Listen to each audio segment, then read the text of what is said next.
Hello there, a very good evening. Thank you for joining us on New Vision TV News. My name is Lynn Komjisha. Here is what's coming up. In news around Uganda, we look at why Member of Parliament Peter Sematimba went back to school. The East African community marks the 20th anniversary.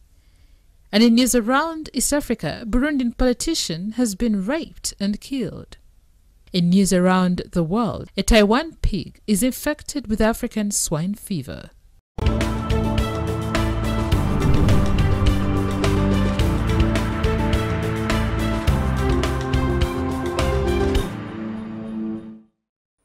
Hello there once again. Thank you for joining us. Now we come to you from the New Vision newsroom.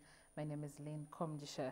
Uganda has hosted the 20th anniversary celebrations for the East African community, starting with marching through Kampala under the theme Deepening Integration, Widening Cooperation. The East African community is a regional intergovernmental organization of 6 partner states, the republics of Burundi, Kenya, Rwanda, South Sudan, the United Republic of Tanzania, and the Republic of Uganda, with its headquarters in Arusha, Tanzania.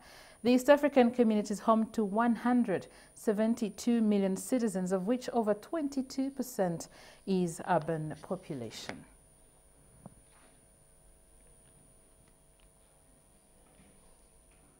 We move on. Busiro North Member of Parliament Peter Sematimba sat his first Uganda Advanced Certificate of Education exams Thursday. Sematimba chose to sit for his papers from the outskirts of the city at Kakola High School in Zirowe Sub-County, Ruelo District. He joined his fellow Senior 6 students at around 2 p.m. for his first paper, General Paper.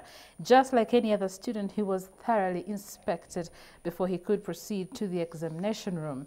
According to the head teacher of the school, Michael Wagaba, Sematimba is an obedient student. He's been studying divinity, literature, fine art, and subsidiary of computer.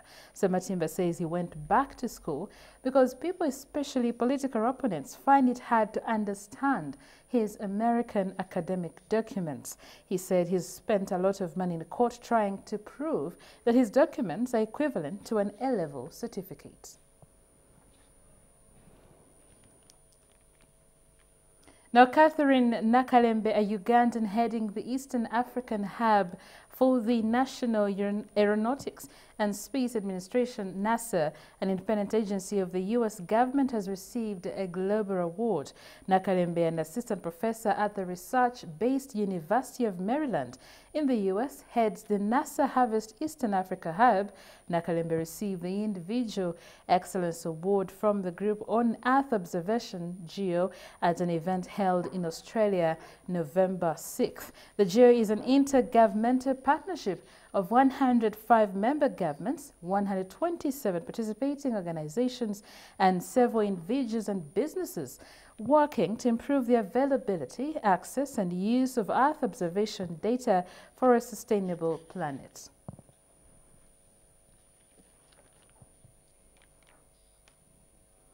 The law class of 1998 has donated 1 million shillings to Keti Mirembe, a pupil of Hope Nursery and Primary School in Namaingo District, who delivered 30 minutes before she sat for her primary leaving examinations. Led by Fatuma Kakoza Bagalilao, the association coordinator, the group, represented by 3 people, handed over the money to help Mirembe's guardian, Evelyn Achieng, take care of her and also use it as a startup capital for a business. We have Fatuma Kakoza Bagalilao talking. We are lawyers and we have a group of our law class 1998. When we saw Kate's story being aired on Bukede TV, we thought she's such a confident, committed, and progressive girl. So we decided to collect some money to give her and support her to take care of the baby, so that she's not distracted from any future ambitions of continuing school.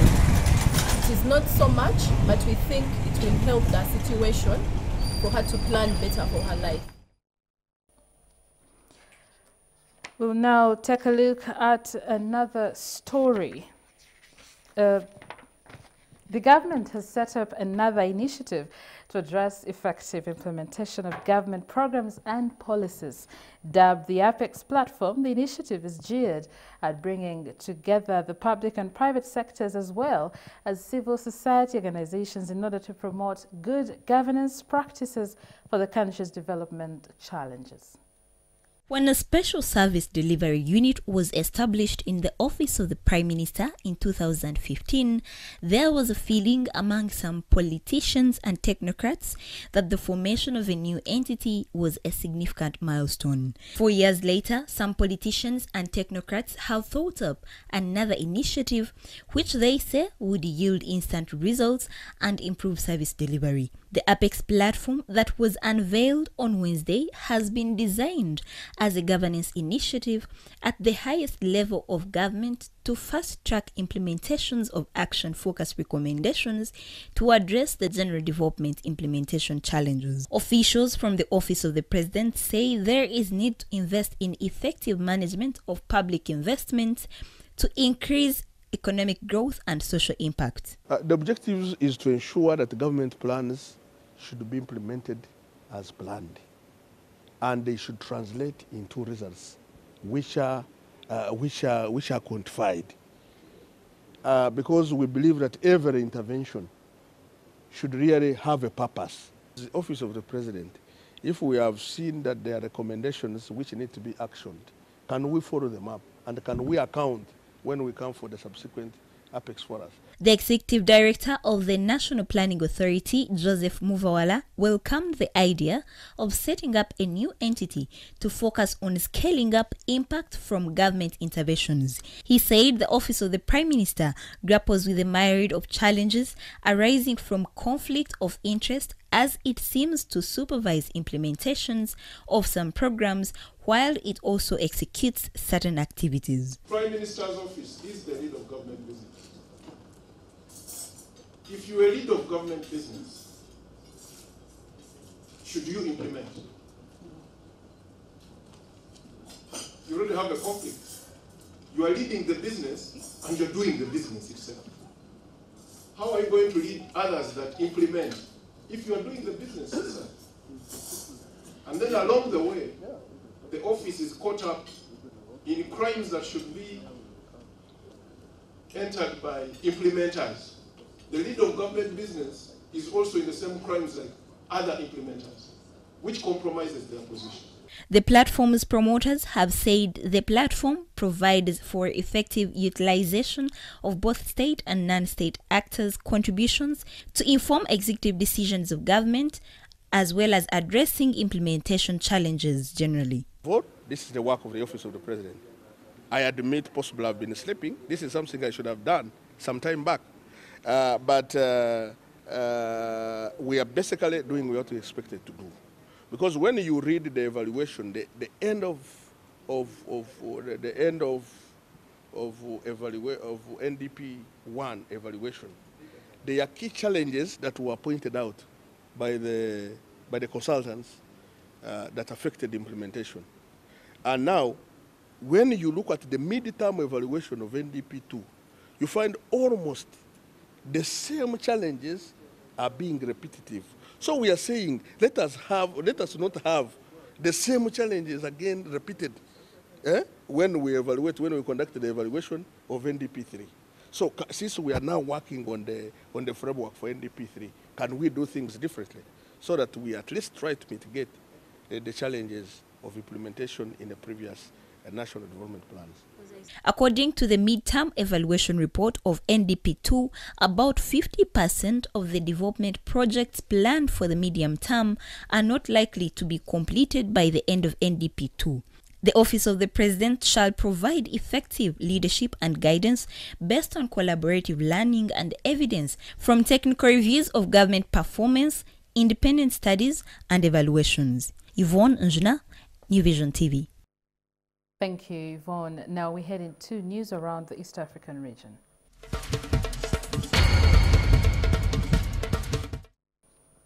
Kenya and Somalia have agreed to normalize relations and start reissuing travel visas to each other's citizens after a long-running dispute over marine borders strained ties between the two neighbors. The agreement, announced by Kenya's presidency late Thursday, followed a meeting in Nairobi between President Uhuru Kenyatta and his Somali counterpart, Mohamed Abdullahi Mohamed. The East African leaders reaffirmed the invaluable relations that exist between Kenya and Somalia and agreed to explore avenues of strengthening bilateral and diplomatic ties between them, a statement from Kenyatta's office said.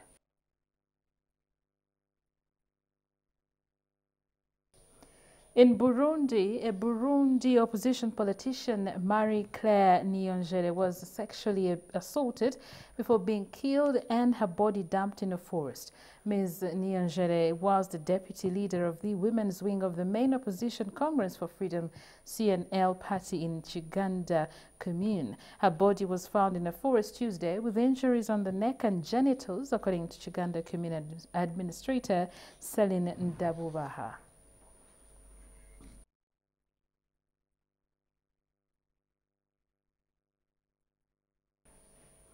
We'll take a quick break and we'll be right back with more stories.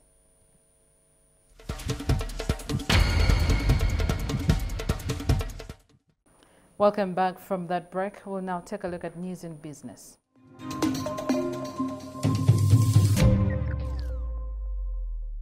In business tonight, the Ministry of Agriculture and More Industry and Fisheries has carried forward by a month the vanilla harvesting period starting from January 15th, 2020, as opposed to the earlier declared date of December 15th, 2019.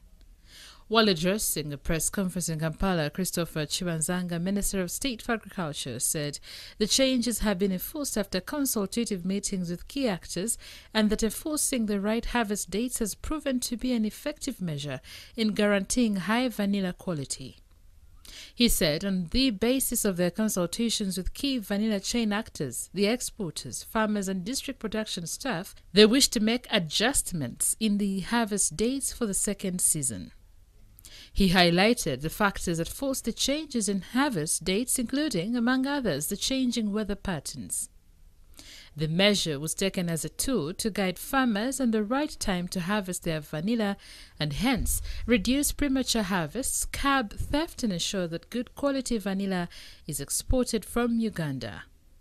In the process, the ministry says they have observed a positive impact on the overall quality of Uganda's vanilla, which was harvested, cured and exported during the June-July 2019 harvest season. The Minister for Finance, Planning and Economic Development, Matia Kasaija, has urged the private sector to take advantage of the conducive environment that the government has created to enlarge their investments through investing in free zones that have been established. The government has put in place a number of strategies aimed at increasing export growth and diversity and to attract investors through the provision of both tax and non-tax incentives. He said by investing in the free zones where they can manufacture goods and services, it will help them diversify their exports, thus increasing their revenues resulting from the increment of the volume of goods and services exported.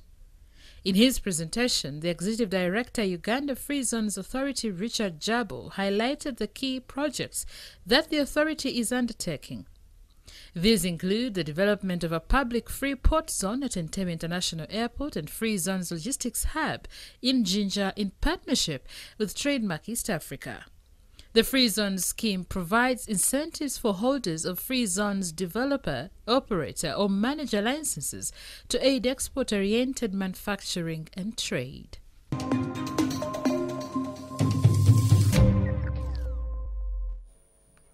That was news in business. Now into our special report in part 2 of today's special report on Social Assistance Grant for Empowerment, which is under the Ministry of Gender, Labour and Social Development.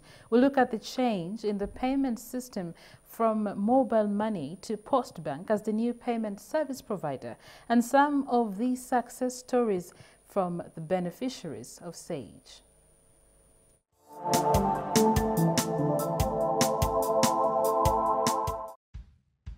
In August 2015, the government announced a phased national rollout of the Senior Citizens Grant to an additional 40 districts over the next 5 years. 149 billion shillings was earmarked for the program. In March 2016, the Ministry of Gender, Labour and Social Development signed a contract with Postbank Uganda as the new payment service provider for the Senior Citizens Grants. Postbank Uganda took over the payment service provider role from MTN, which had hitherto delivered the grants using mobile money since the program's pilot in 2010. With the announcement of the rollout, background preparations were made to enable them make the payments to the beneficiaries. The Ministry of Gender, Labour and Social Development, together with our development partners UK Aid and the Irish Aid, selected Postbank Uganda through an elaborate and rigorous competitive bidding procurement process. The evaluation team was particularly interested in the feasibility and reliability of the proposed payment methods by the bidders.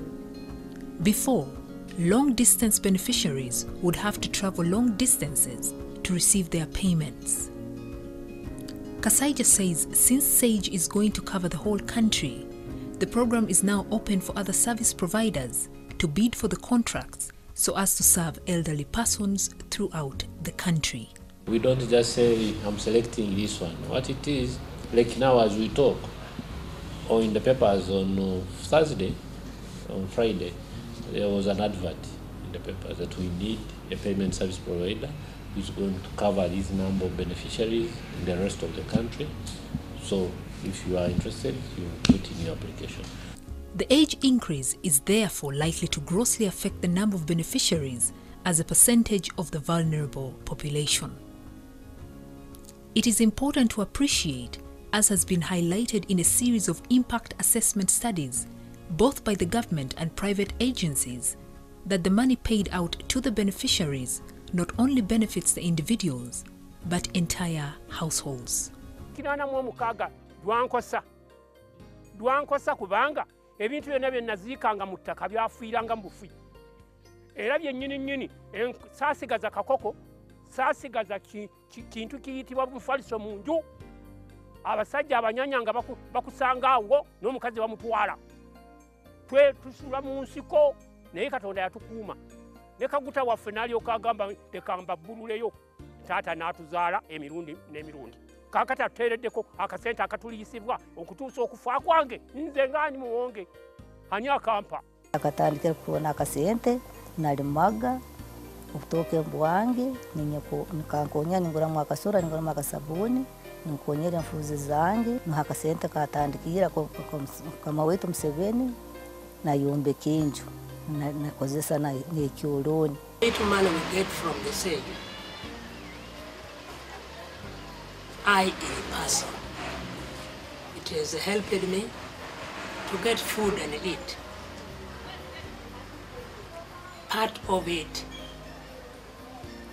I help my grandchildren who is still in primary school. Then one chicken repeat the paswani, tin wa binu ruenyo, te weke wa tina me apira. Donka popoka ko pitulawa, dumil no te kara chel te chen wani ti.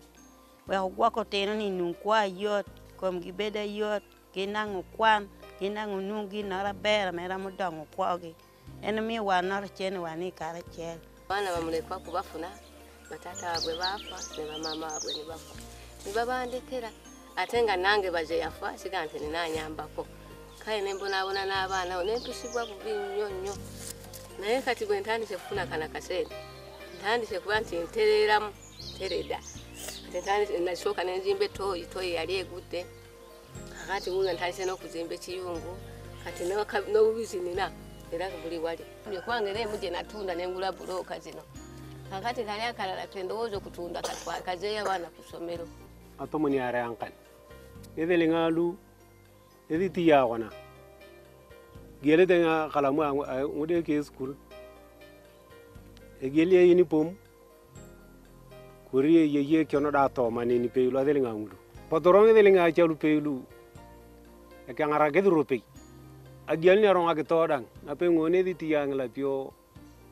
Buang nyanya mangala pio, Bianangete, Elapancanica uni, Langetomon. Ang lang ito manangyari diyan, uri mga miyata nga tumunika. Ugyan yung agto ko nang diyan. Alto ma riya mun tani ngadi kineda nguna. Nzazi funa burungi. Era chiwala tawanya mukubo. Sene yange tifa. Kuja ko kujitwara wo muyindi nampe disiti. Kache bisera bituka ngangira ngajya amabati. Ira gagu. Numva mugiraba. Kubanga umwana muzimbidi era musente zino nageyo nezimbidi era musente zino sina kyejogera ntoba kiki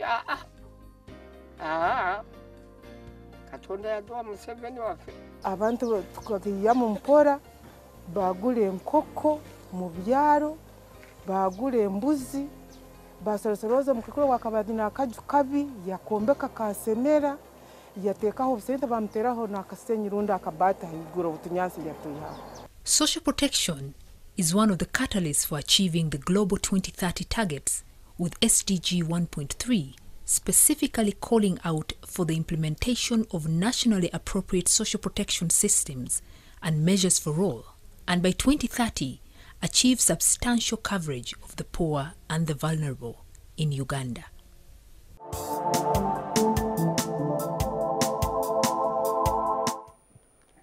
We now head into our sports news this evening. Is it a new trend, or are teams trying to make survival from the poor results?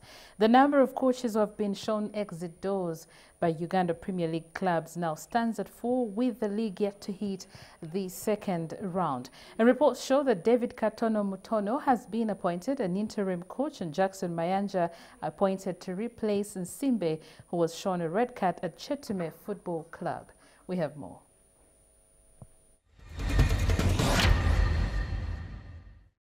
The number of coaches who have been shown exit doors by UPL clubs now stands at 4, with the league yet to hit the second round.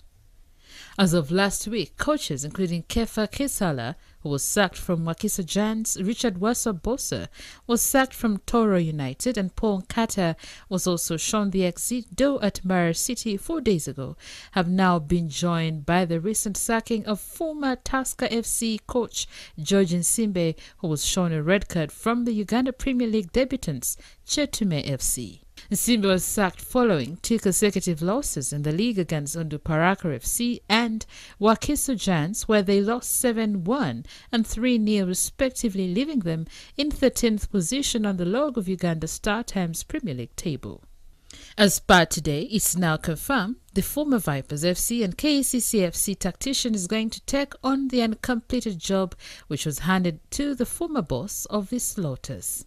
Nsimbe had replaced Jackson Mayanja at the club and managed just 5 wins, a draw and 7 losses in 13 league matches.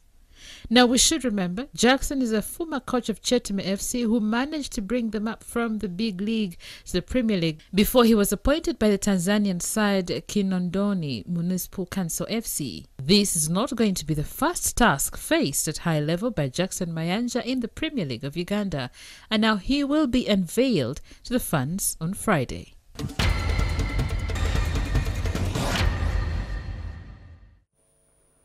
That was New Vision TV News. Thank you for watching, and we'll catch you next time. I leave you with a fact file. Have yourselves a wonderful evening.